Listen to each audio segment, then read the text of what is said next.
कृष्णाय कृष्णभक्ताय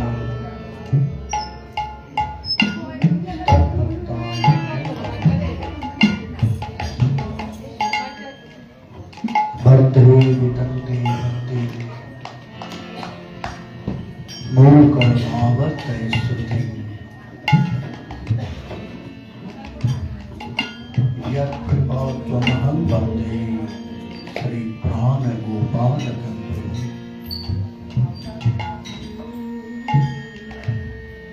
नित्यानन्दवंशदीपं यद्गोपालनन्दनं गौरप्रेमप्रचारकं वन्दे मदनगोपालं। जय निताय।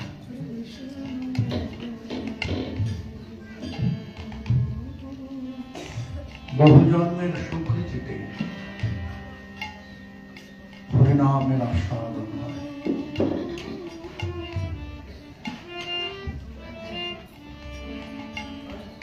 এক জন্মের সুকৃতিতে সম্ভব নয়।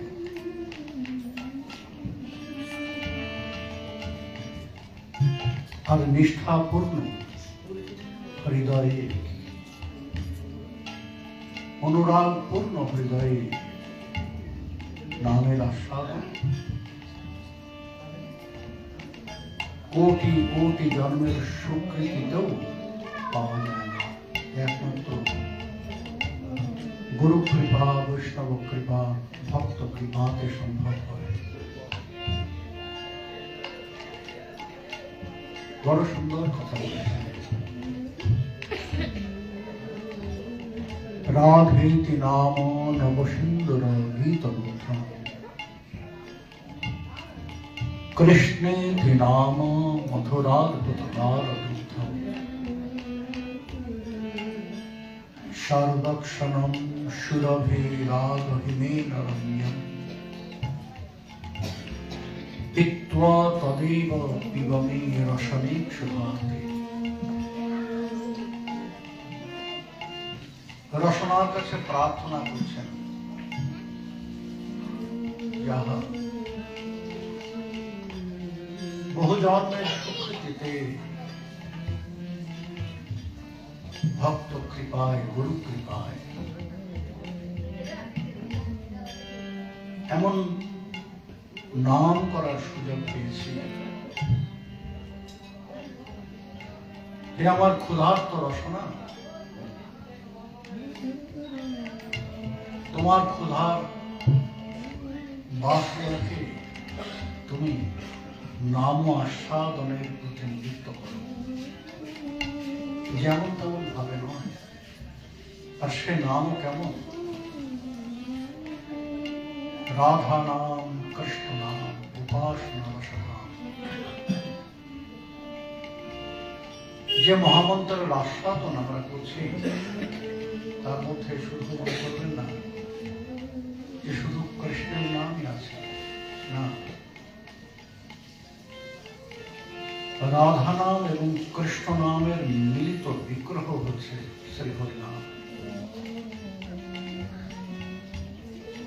পঞ্চতত্ত্বের স্ফূর্তিতে উদ্ভূত এই মহামন্ত্র। সুতরাং যে কোটি জন্মের সুকৃতিতে এমন মুহূর্ত লাভ করেছি, সেই মুহূর্তকে বৃথা অপচয় করলে সেটা আত্মহননের সদৃশ হয়। কারণ সুযোগ জীবনে বারবার আসে না,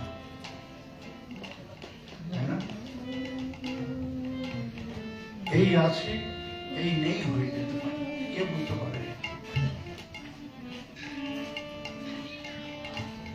আর সেই এক মুহূর্তে জীবনের শ্রেষ্ঠ অবদান যিনি করতে পারেন, তিনি হচ্ছেন মহামন্ত্র।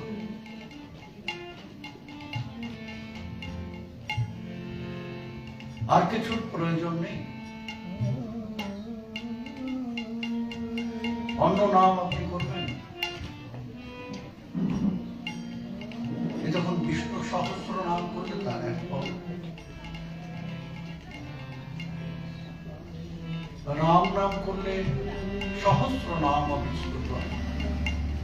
রাম রমে কি রমে রাম মনোরমে, সহস্র নাম বিস্ফুরলম রাম নাম বরাননে। দেবাদিদেব মহাদেব দেবী পার্বতীকে উপদেশ করছেন যে দেবী তিনবার রাম নাম করলে ওই সহস্র নাম পাঠের ফলদান বলে যে এর থেকে শ্রেষ্ঠ কিছু আছে।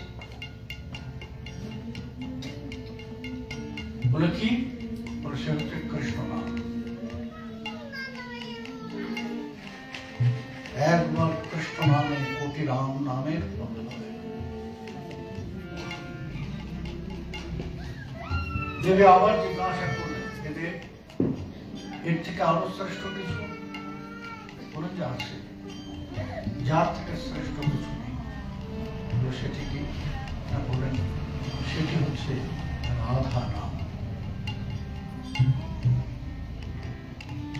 একবার রাধা নাম করলে কোটি কোটি কোটি কৃষ্ণ নাম লাভ হয়। সেজন্যই প্রথমে বললেন রাধে তি নাম নব সুন্দর গীত মধ্যম। বলেন যে অমৃতের সমান। কৃষ্ণে তি নাম মধুরাবৃত গাঢ় দুগ্ধম। বলেন যে ক্ষীরের মতো।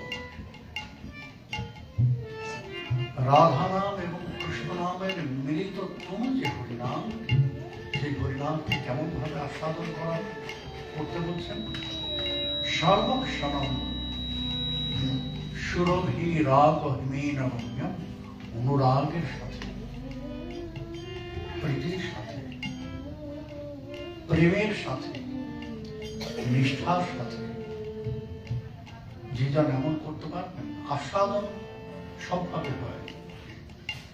এই যে আমরা এখানে বসে বসে নাম আস্বাদন করছি, শ্রবণ করছি, এটাও আস্বাদন। এই কীর্তনের সাথে সাথে আপনি যদি মনে মনে ওই এখানে বসে পাশের ব্যক্তির সঙ্গে গল্প না করে নামের প্রতি মনোনিবেশ করে ওই মনে মনে তাদের সঙ্গে নাম বলতে থাকেন, নাম জপের ফললাভ করবেন। আর এমনি আপনি মারাতে ঘরে বসে নাম জপের যা ফল, এখানে বসে তাদের সঙ্গে ওই শ্রবণ করতে করতে নাম জপের ফল আরো দ্বিগুণ। কেন না সেখানে আপনার প্রতিটি ইন্দ্রিয় সেই নামের মধ্যে আছে। ঘরে বসে আপনি মারাতে নাম করতে করতে হয়তো টিভি দেখবেন, কিন্তু এখানে এই যে যারা নাম করছেন এরা এখন নামের স্বরূপ।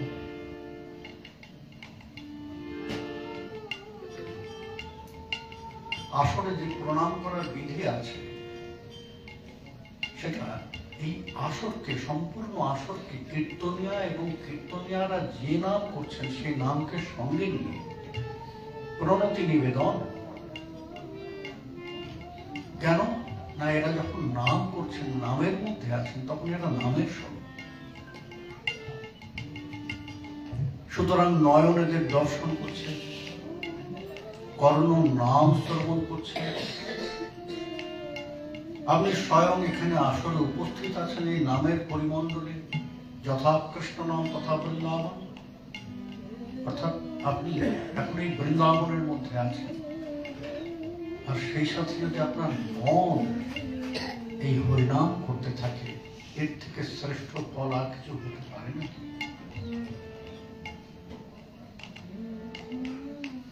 সুতরাং এখানে যখন আসরে এসে বসে যখন নাম আস্বাদন করবেন, শ্রবণ করতে করতে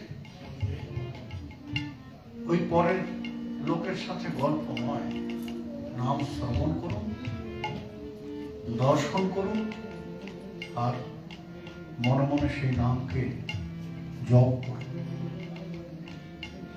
তখন হবে নামের পরিপূর্ণ কৃপার লাভ। যে নাম মহা সামর্থ্যের অধিকারী,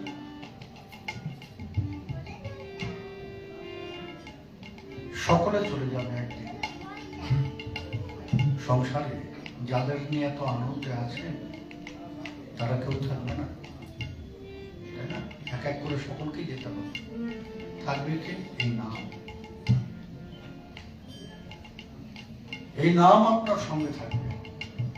যদি নামকে আপনি আশ্রয় করতে পারেন, নাম আপনাকে ছেড়ে যাবে না কখনো। জীবনের অন্তিম মুহূর্তে যিনি সঙ্গে থাকবেন তিনি হচ্ছেন হরিনাম।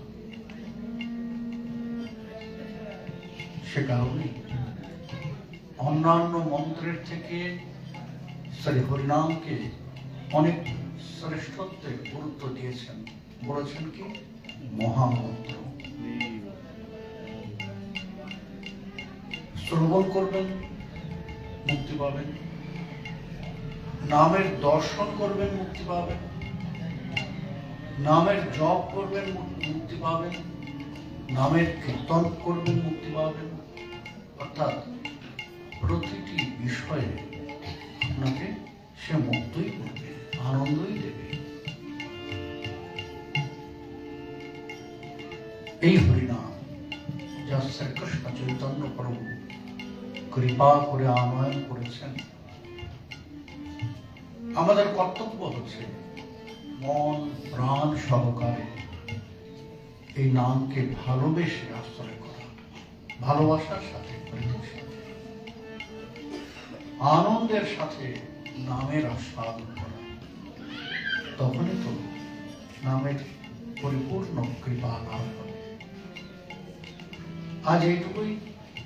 আগামী দিন আবার আস্বাদন করব নামের মহিমা। জয় গুরু, জয় নিতাই।